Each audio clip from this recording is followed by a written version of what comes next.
Welcome to the Real Crusades History podcast.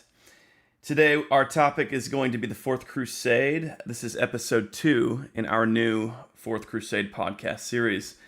And we have quite a substantial panel today to discuss this topic. My name is J. Stephen Roberts. I'll be your host. I'd also like to welcome Rand Brown. Rand, how you doing? Pretty good. And Rand and I are welcoming Dr. Helena Schrader back with us again. Dr. Schrader, how are you? Great, glad to be here.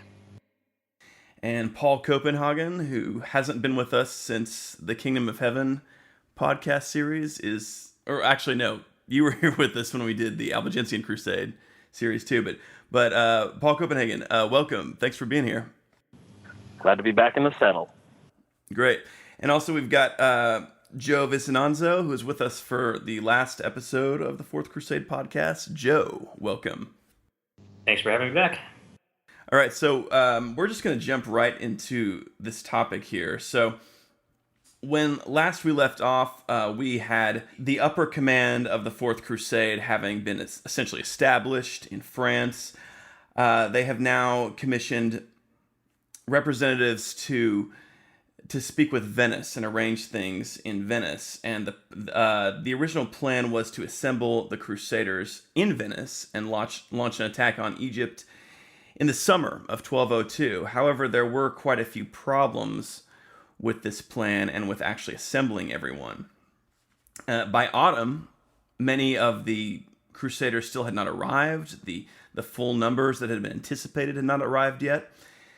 Some individuals, frustrated with these delays, had actually departed on their own and already traveled on to Palestine, which really kind of threw a monkey wrench into everything, considering the fact that this was going to be an expedition to Egypt. And others decided not to depart from Venice altogether and instead launched from, quote, other ports, as Geoffrey de Villehardouin scathingly described them in his chronicle.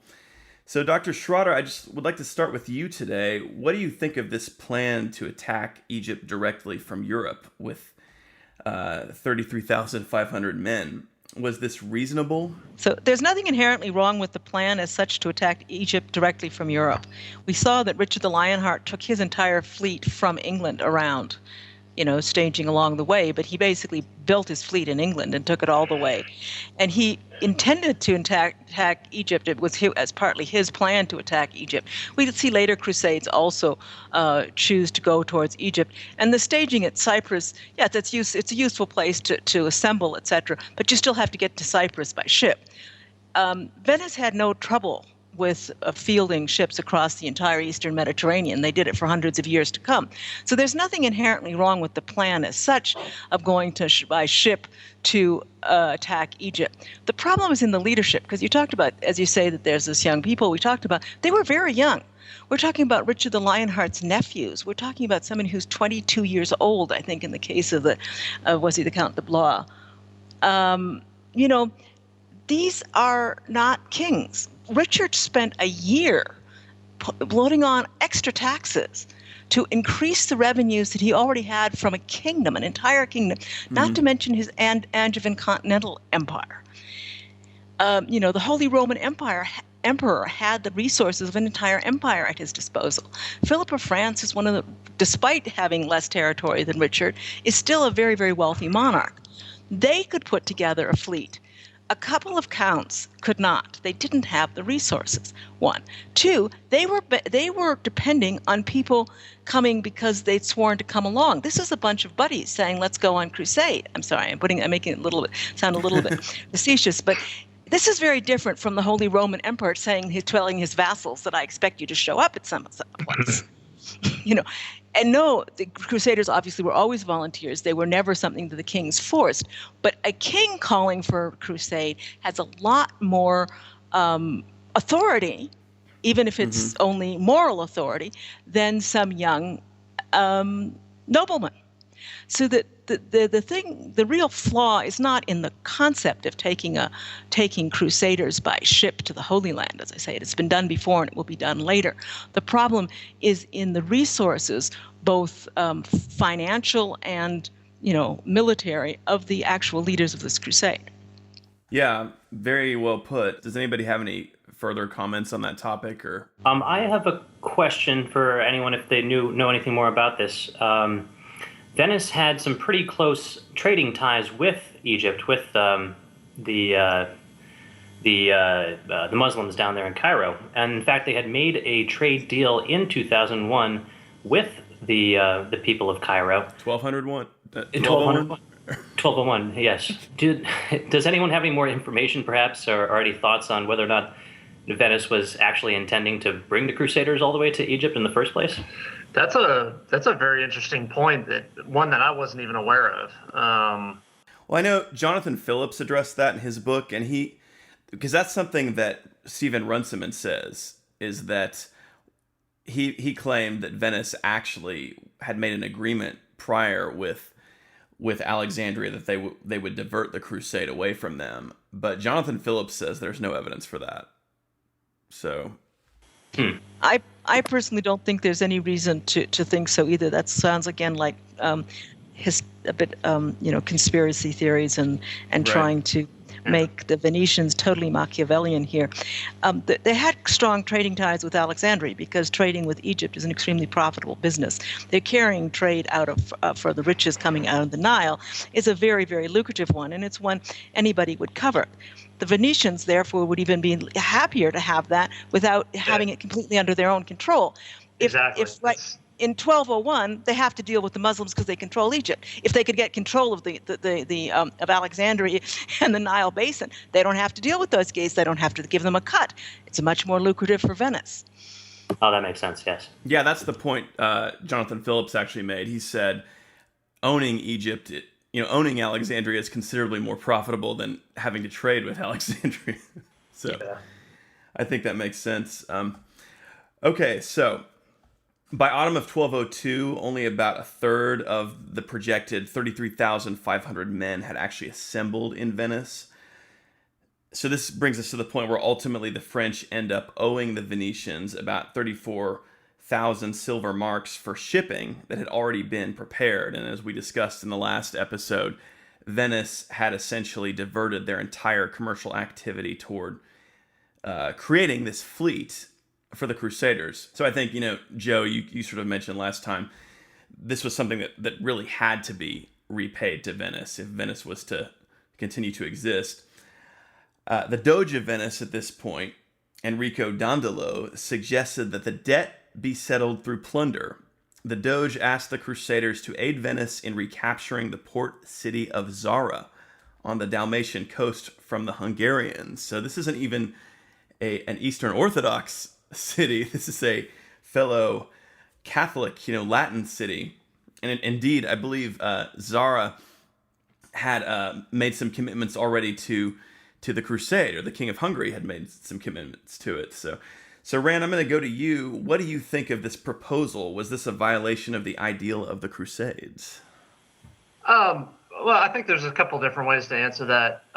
First and foremost, I think objectively, yes, it was. And that was made very clear by a certain party within the Crusader leadership, with especially the Abbot of Vaux, the papal legate, and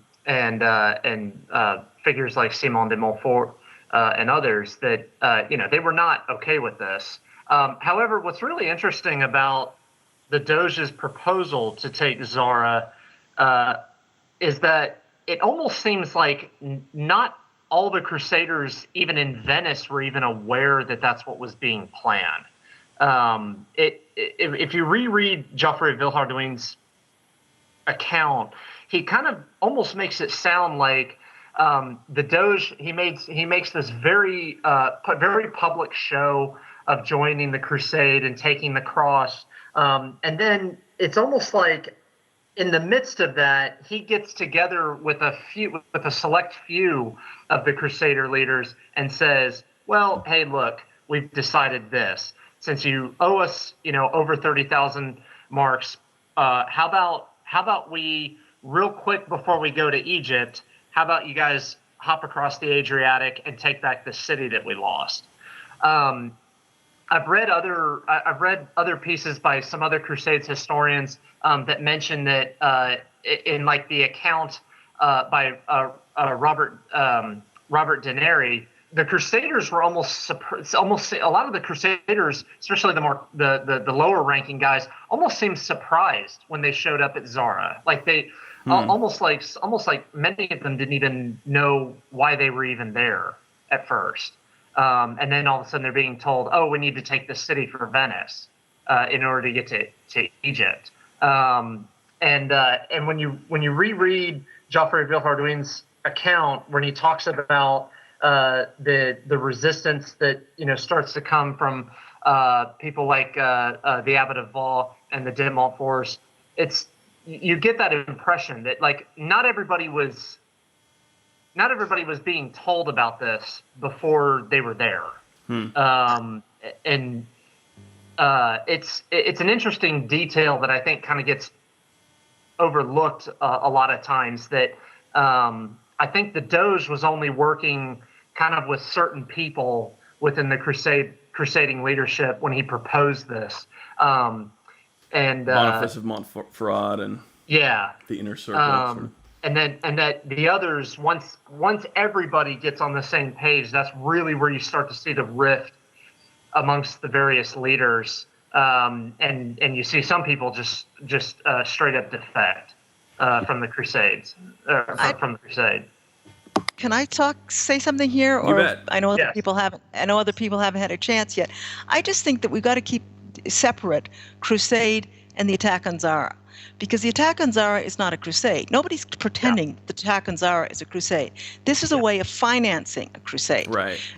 And where the people divide, and also let's not make too much of we're attacking another Latin city, because this is not a crusade. This is a frontal attack. This is a pure for-profit operation, and Philip was attacking Richard's territories, and Richard was taking out French cities at the same time. This, right. Not it was exactly, commonplace for Latins to be at war with each other. Have been at war with each other. They besieged each other's cities. They plunder them. They run rampant in them. If you're at war, there was constant war between Latin kingdoms at this period, and that's all we're doing here. We're not going on crusade. We're not calling this a crusade. We are financing, hopefully, a future crusade by taking this city.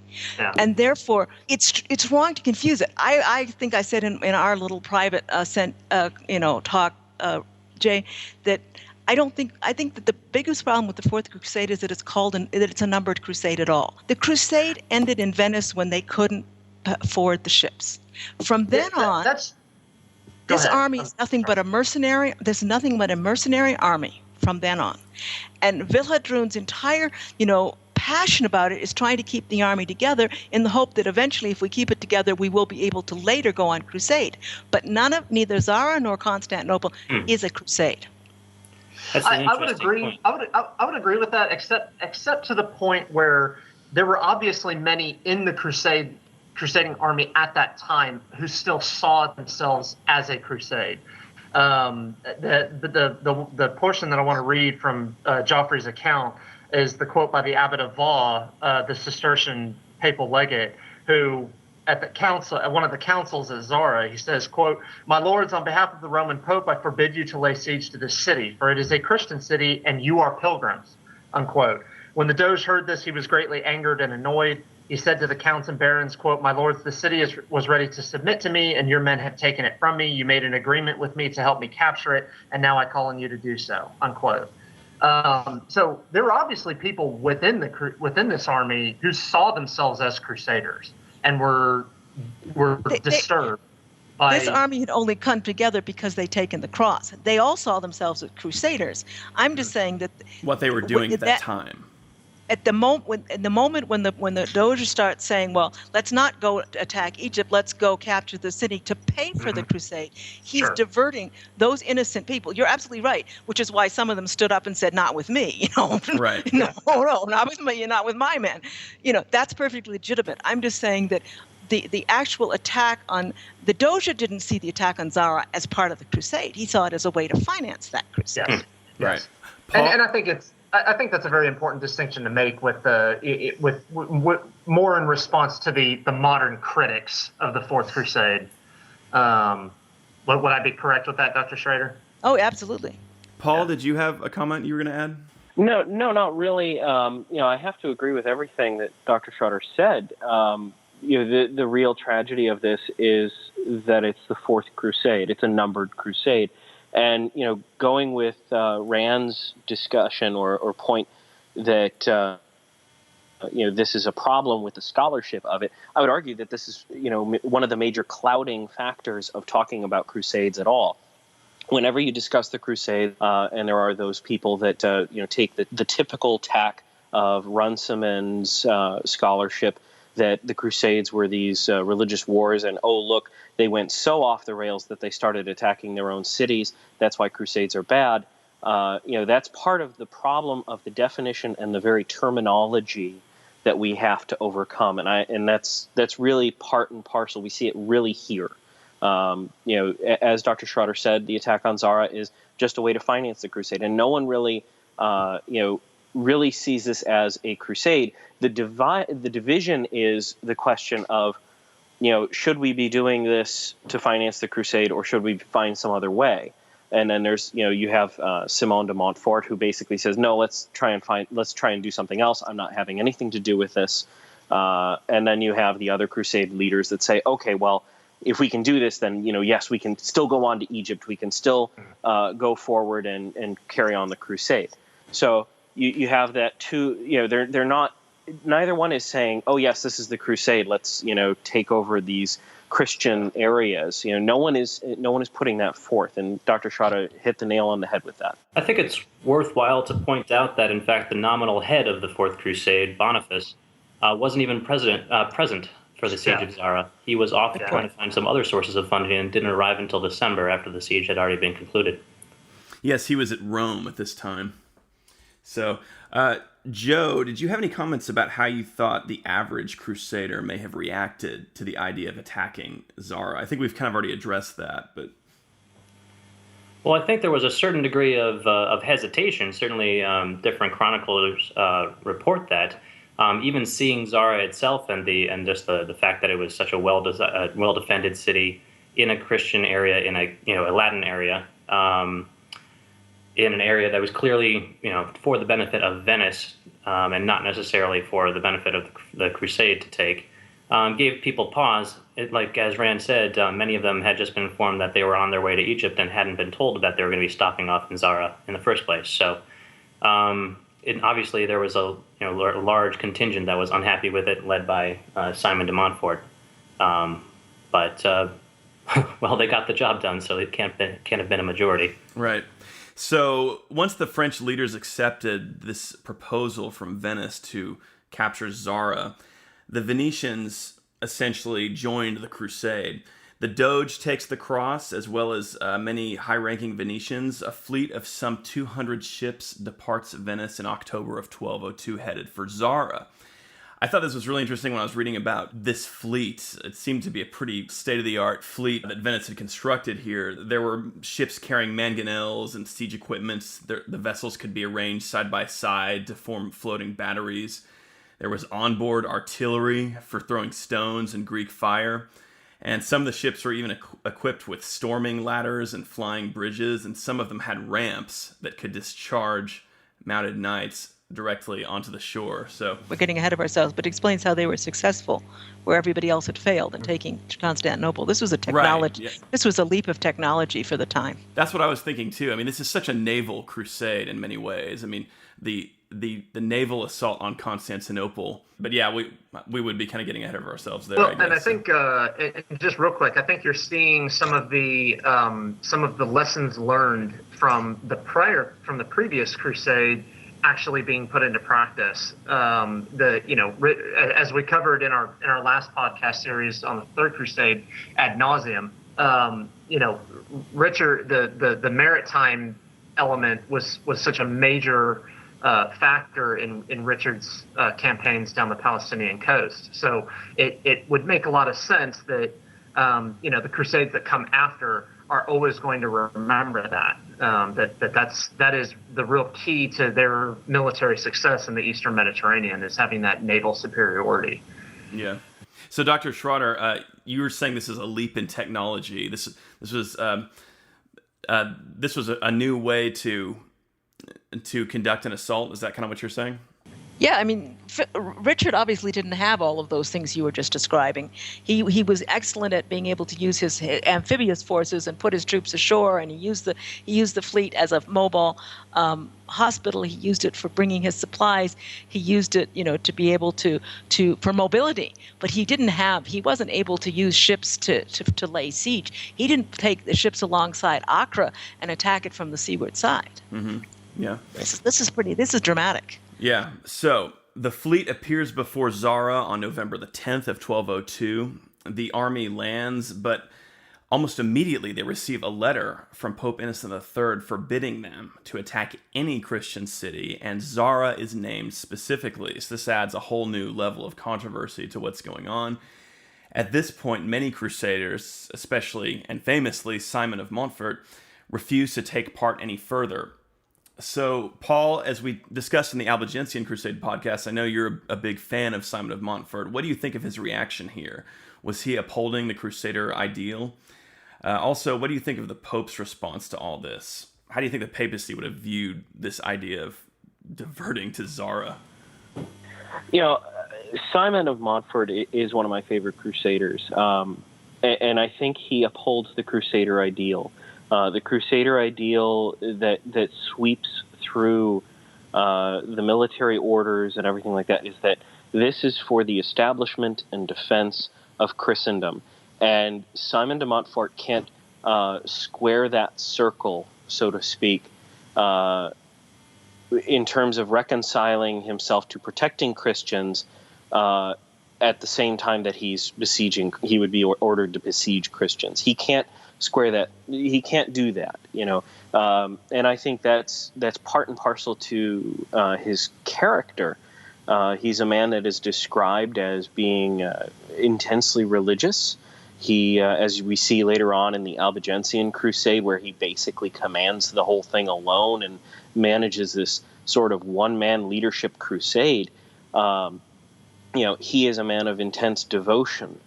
So he's it's not to be unexpected from someone of that moral character and that religious character to refuse to attack Zara. As for the Pope's response, it's really telling what he says at Zara, but it's even more telling what he's going to say when they move on to Constantinople. But the Pope is one that is looking at this like, hey, is this going to lose us the focus of this crusade? And he's afraid of expending the manpower, expending the resources, expending all of their time, because at this point in time, wars are not usually carried on for years at a time. You march out on your campaign, and because of the logistics of marching a Christian Crusader army at the time, you don't have that logistical support network in place.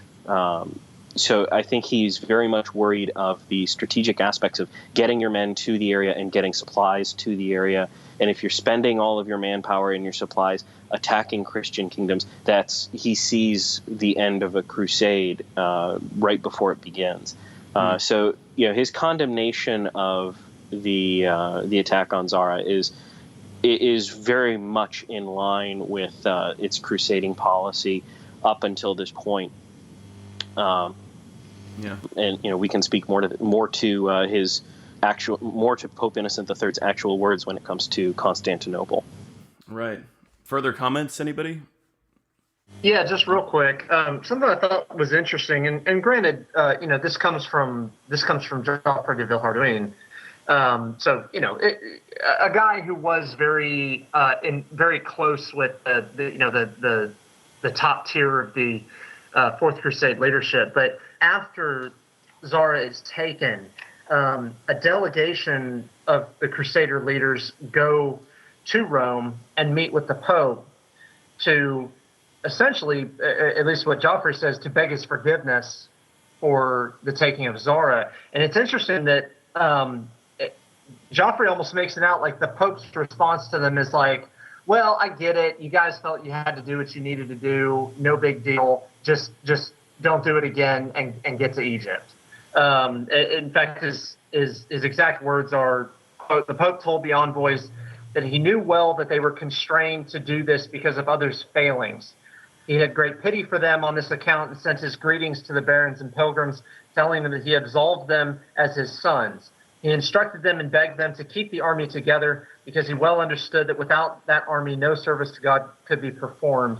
And he gave full authority to Bishop Navalon de Soissons and Master John de Noyon to bind and loose the pilgrims until such time as the cardinal joined the army," unquote. So it's almost kind of, at least from Joffrey's perspective, they're trying to show that, that you almost get the sense that Innocent just sort of saw this as a speed bump and was like, okay, it happened, it's done, it's over, just don't do it again.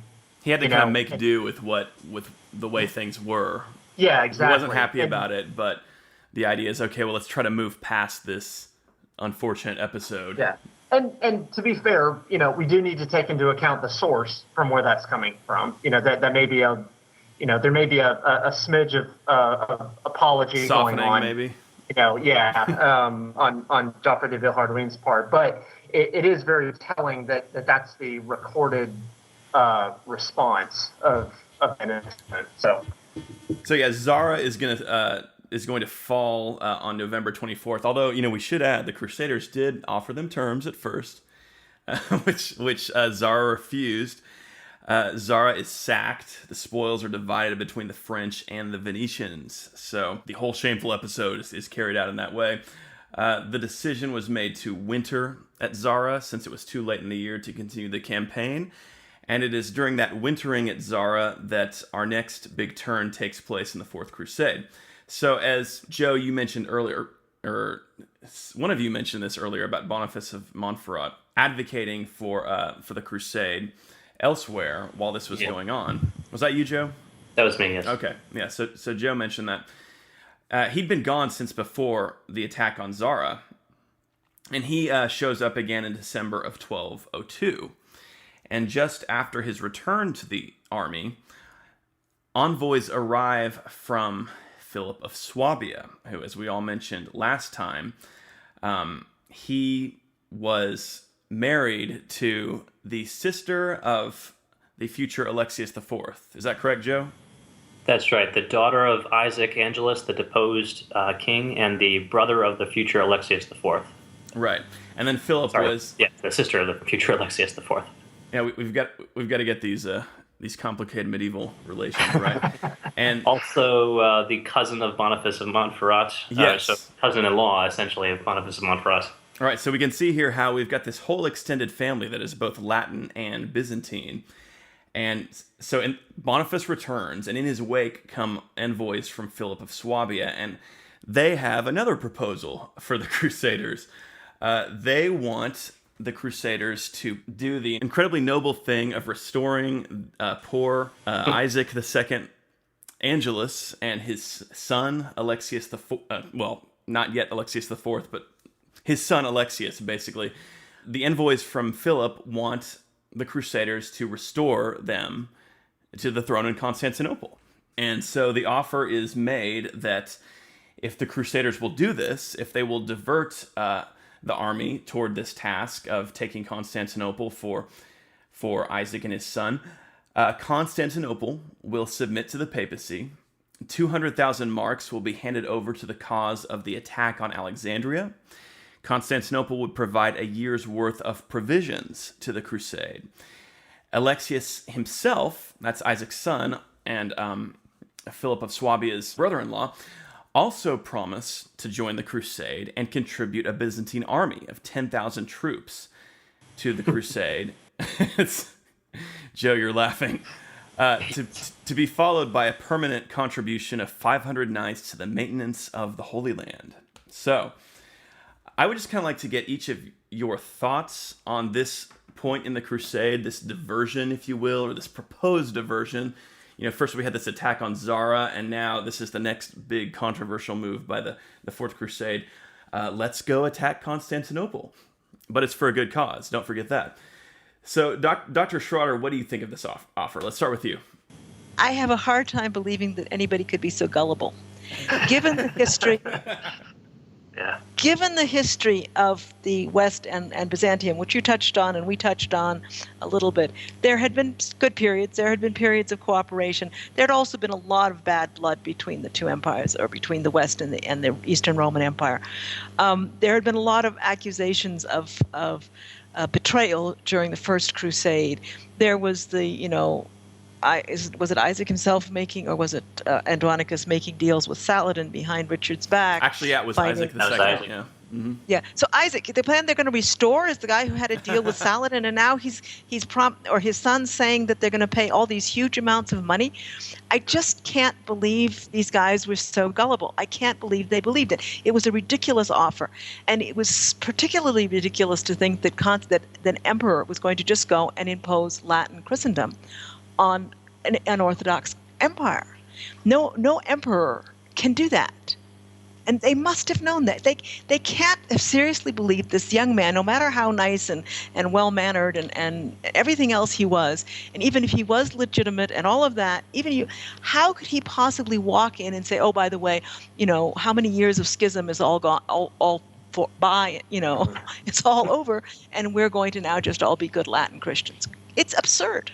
And this is where you lose me. I understand we have to pay for the crusade, and, as I say, plunder was the standard, attacking and plundering Christian cities was pretty much standard day of business, or everything in a day's work for a night. But this is a little bit ridiculous. It's also very hard to understand how they could believe they did it. That they did it is another amazing thing, which I'm sure we'll talk about at our next call. But at the time, nobody had ever conquered Constantinople. The huge Muslim armies had failed twice. So it all seems a little bit, as I say, amazing to me. I don't really understand it. Maybe somebody else has something here, more insight than I do. It is. It's a really fantastical story, the Fourth Crusade. Rand, did you want to comment, or did anybody else want to go next? Yeah, just real quick. I think Dr. Schrader, maybe in partial answer, and you may not be fully satisfied with it, but I think a partial answer to your question would be the very point that you mentioned at the very beginning of this podcast, and that is the quality of the leadership that was heading this crusade. It does sound like something. Yeah, it's an extremely fantastic offer. One that almost beggars belief that anybody would even take seriously, except perhaps maybe a bunch of young 20-something-year-old minor nobles counts who are have never really done anything like this before. They don't really have any experience with, dealing with foreign, foreign power interests and that sort of thing. And here come envoys from the also relatively young Philip of Swabia at the time, who brings this equally young imperial claimant to Constantinople with fantastic offers that probably just had them seeing stars as it's being made. So I think that should be considered. As good an answer as any. That these were kind of young, hot-blooded, inexperienced guys who they're all sort of buddies with each other, and they go, oh yeah, no, we can totally do that. Without really thinking, thinking it through at all. Yeah, go ahead, Joe. I think there's a few more things to be said about this. I mean, you can't overstate just how in need of money the crusade was, and even if they didn't quite believe when they come talking about how we'll give 200,000 marks and 10,000 soldiers and 500 permanent garrison of Jerusalem. They would at least have some hope that maybe if you can come close to that, or at least enough to pay back Venice and to help us with finance, get all the way down to the Holy Land, that at least you shoot for the star, shoot for the moon, land somewhere in the stars, that kind of idea. But that makes sense. There might also be some element of duplicity here. I mean, the Angeli do not have the best reputation for honesty. Yeah, and are you saying they were possibly lying? about this offer? Like they didn't intend Alexius IV himself met with the Pope, and Pope Innocent referred to him in writing as a worthless youth. Pope Innocent got it right, didn't he? The fact, and of course, but the Pope and the Emperor, or at least I should say the King of Germany at this time, Philip of Swabia, not quite the Emperor. There was definitely a history of some rivalry there, and so the Pope has his idea of what he wants to happen, and and Philip, they have his own idea of what wants to happen. And remember, Philip is both the relative and the overlord of Boniface, and Boniface has both of his brothers had been Caesar, kind of like the honorary second in command of Constantinople, each in their own turn before being first destroyed by Andronicus. And one of them has been murdered in Constantinople, and the other one had to flee for his life. So, and I think we can't overstate too how at this point the Doge of Venice and Boniface, these are the guys who are really at directing the crusade at this point. Yes, they're the ones who are really Angelo. in charge. Yes, obviously he doesn't have to believe that, and I'm sure he knew better than anybody that this was unrealistic for Alexius to be promising. But he still, you could definitely see a trading advantage to having more concessions given to the Venetians, a larger quarter, more escaping imperial dues and that sort of thing. Yeah. Not to mention that the rest of the Latins, these young idealistic ones from France, were dwindling in number as this ground on, and the higher percentage of paid soldiers led by Boniface and Baldwin of Flanders and others, mercenaries essentially, they were becoming a higher percentage of the total crusading force. Not to mention the Venetians, and the Latins still saw Constantinople as a bit of a golden goose. It was certainly the largest city in Europe by far, about 3 times larger than Venice, and possibly more. Oh no, sorry, more like 4 times larger than Venice, maybe 6 times larger than Paris. It's a large city, and it was very wealthy. Now the imperial treasury was not particularly well stocked at this point, but there was a lot of money in the churches, and there was some reason to believe that they could at least make a fairly good haul from Constantinople. And on top of what we were saying about Dandolo and Boniface, Jonathan Phillips mentioned that at this point Boniface of Montferrat was actually blocking or doing his best to prevent messengers from the papacy from getting through to the army. He was actually intercepting papal messengers at this point. So did anybody else have anything to add to this? Just a quick question, actually, because as I say, the reason for taking Zara was to be able to make up for the debt and plunder. Are you suggesting that they didn't get anything out of plundering Zara? That they're financially not any better off? They should have been much better off after taking Zara. That is a good question. Yeah, my understanding is that the capture of Zara was more about just kind of covering Venice's expenses for the past year, but there was still a lot to be left to be desired to actually execute an assault on Alexandria. Does that sort of square with what everybody else understands about this? Yes, it does. Venice took the lion's share of the proceeds from the siege of Zara. Yeah, Zara was kind of this attempt to sort of get out of the red at best. Well, and even then, at least from Joffrey's account, he almost makes it sound as if they still owed Venice funds even after Zara. Right. So, even the sack of Zara didn't quite fully pay everything back, that they were still in arrears with Venice even after Zara. And more people had left too. There were high-ranking nobles who had said, "Okay, well, forget it, I'm done." That's going on all this time too. So, Paul, did you have any thoughts you wanted to add to this? Yeah, I really don't think that anybody was ever really fooled by the notion that this was somehow a genuine attempt to restore the Angeli to Constantinople. I don't think anybody actually believed his promises that are completely over the top.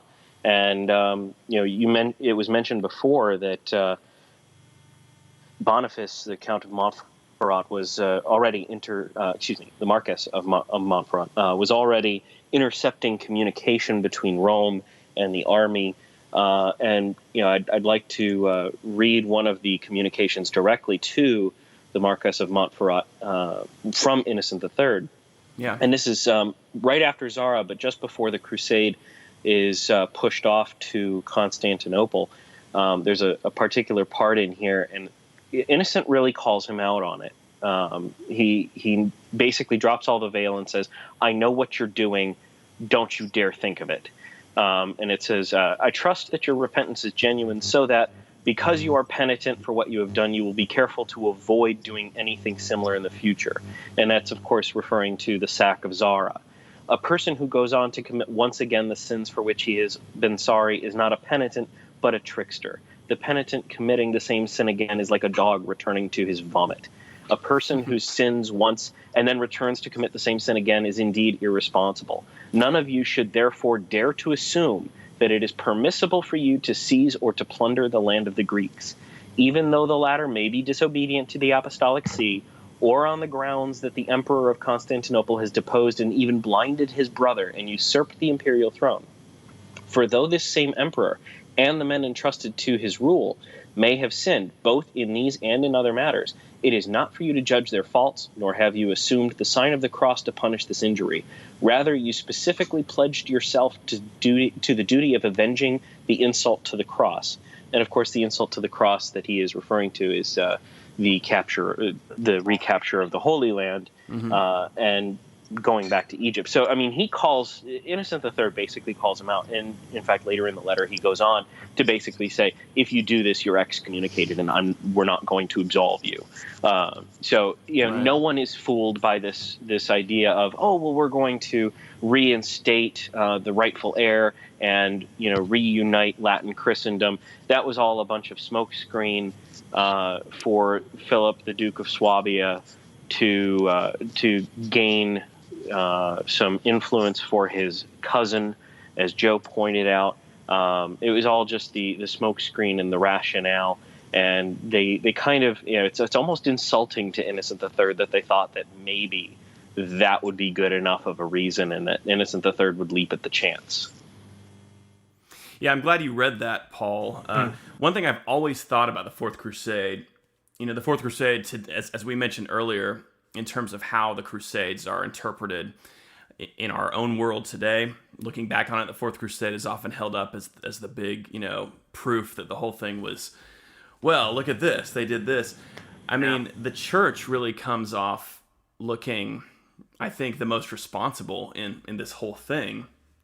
Pope Innocent really seemed to hold very firmly to the ideal of what a crusade should be, the purpose of crusading. I mean, if we go back to Pope Urban II, the idea was, stop fighting each other and turn to the defense of Christendom.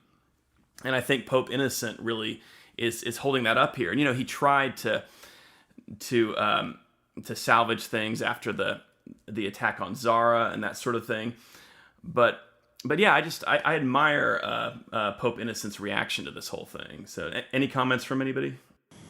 I agree entirely. Go ahead. Go ahead, Dr. No, I just say I agree entirely. I think it's very well said, and it's a good point. I generally have troubles with Innocent because of his crusade against the Albigensian, but here he really did take a stand, and this was not an attempt by the church to subdue the orthodoxy. Right, which that's oftentimes what we hear in popular discussions of this. Oh, I'm sure Pope Innocent was just thrilled to get those Greeks under his rule again, But I mean, that's just not what's going on here. I mean, the Pope is doing what he can to maintain this crusade as a war to for the benefit of all of Christendom. Whereas, we have these partisans like, Boniface of Montferrat and Enrico Dandolo they've got other plans at this point, and they're trying to thwart the Pope's sovereignty over the crusade. So, yeah, just really interesting stuff. The Fourth Crusade it's complicated, and there's so much that could be said about this. Dr. Schrader? Jay, Yeah, I just wanted to add, but this is another point which makes this not a crusade.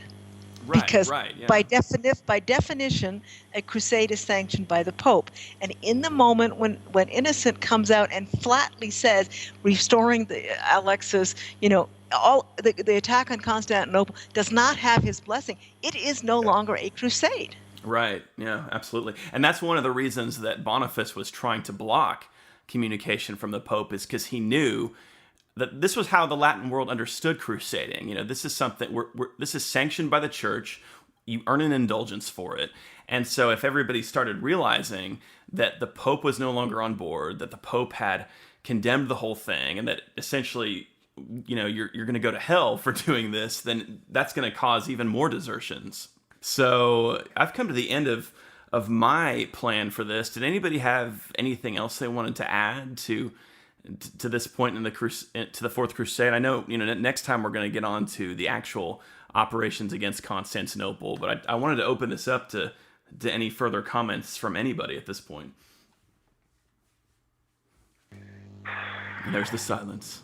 Yeah, I don't really have. We've covered everything so well. And there's even been things brought out that I was not aware of. I've never actually read the text of Innocent's messages to Montferrat. That was very interesting that Paul brought that out. Yes, and it does just completely cut the knees out from underneath the modernist argument that we hear today. Usually it's whenever anybody wants to bash the Crusades, usually it's one of the big three.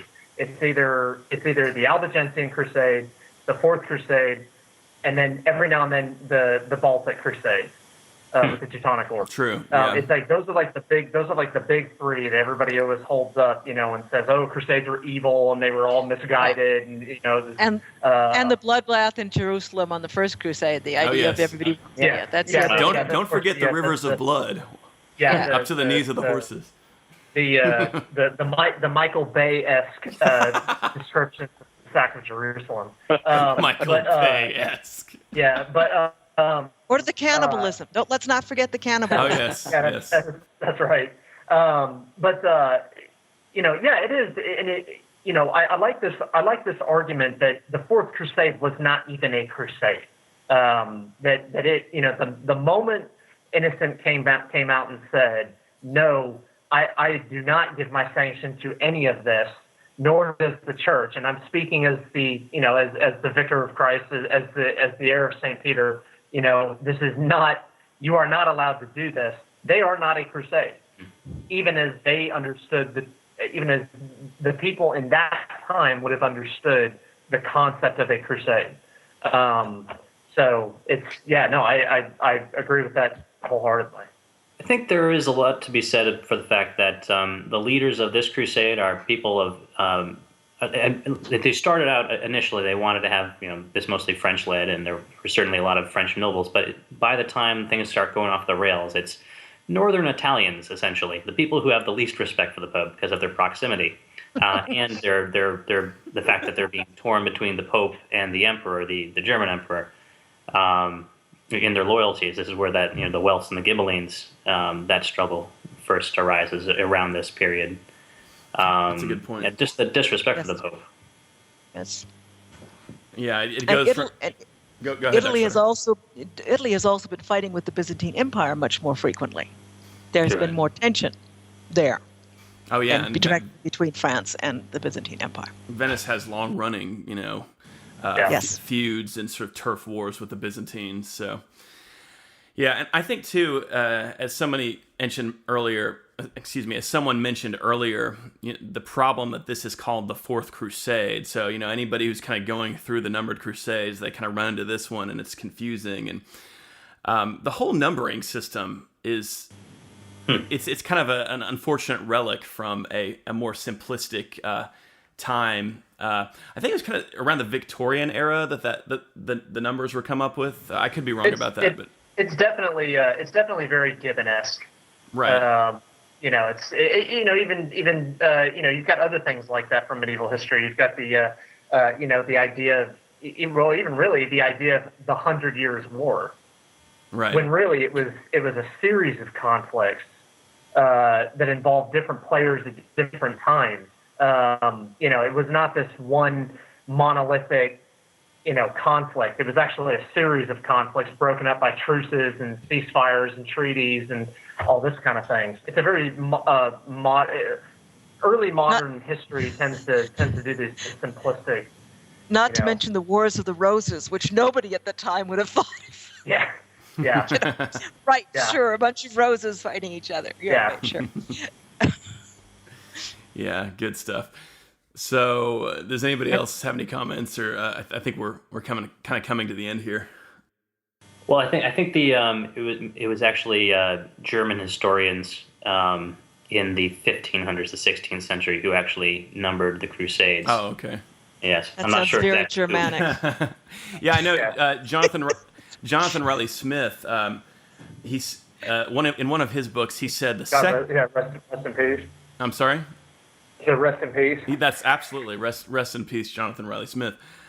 He said in one of his books, and this was always a sore point for him, was the numbering of the Crusades. He said something like the Second Crusade is actually like the Seventh Crusade or something. Like if you actually look at the Crusades that were called in between, 1147 and 1095, there's quite a few. Like there's several called to Spain, several called to the Holy Land between then. There was actually a crusade that's referred to as the Venetian Crusade in the 1120s, where they helped capture Tyre.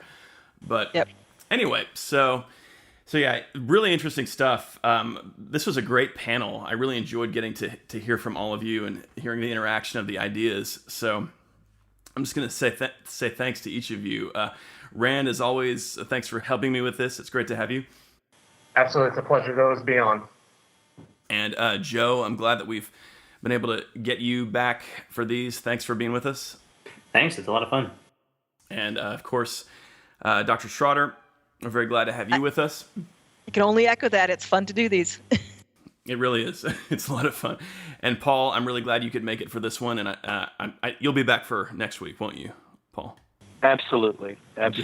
No more weddings for you for now. Not for a while, unless it's mine. Yeah.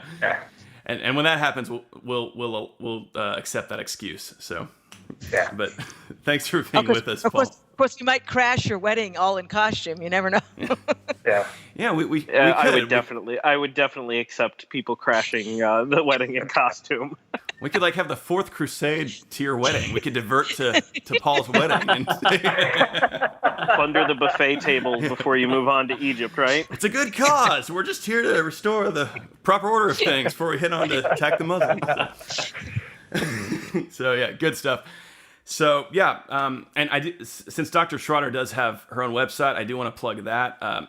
Dr. Schrader, where can people find information about you? I think the most relevant one, there's a website that's called defenderofjerusalem.com, and that has a lot of information about the Holy Land and the Crusader states.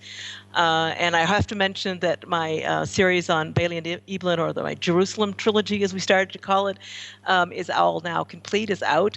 And as a second volume of that, Defender of Jerusalem has been winning, actually it's won 5 literary accolades so far. And I hope Envoy will follow in its footsteps and also be recognized. But meanwhile, they're both available in both paperback or ebook format. Yeah, if you want to learn about the real Balian of Ibelin, Dr. Helena Schrader has come up with a great series of books on him, historical novels, which are worth checking out. So I'm gonna offer my endorsement for that. And thank you. Also, we are Real Crusades History. You can find us at realcrusadeshistory.com. We release something new, either a podcast or a video, every Monday. So thanks very much. We'll talk to everyone next time. My new book, Why Does the Heathen Rage? A novel of the Crusades set during the reign of King Baldwin II of Jerusalem, is now available in paperback and Kindle on Amazon. Please click on the link in the About box of this video to get your copy.